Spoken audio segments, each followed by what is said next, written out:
La noche más mágica del año está a punto de llegar. Sus Majestades, los Reyes Magos de Oriente, aterrizarán en Zaragoza en poco más de 24 horas y lo harán en el Parque de la Paz.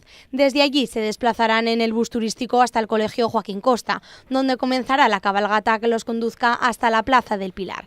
Planetas y estrellas acompañarán a Melchor, Gaspar y Baltasar por las calles de Zaragoza en una cabalgata mágica. Estoy convencido de que va a ser una cabalgata mágica. Va a ser una cabalgata llena de luz y belleza.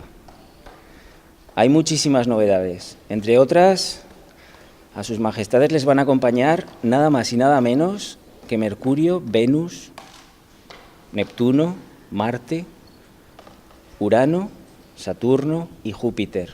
Ahí es nada.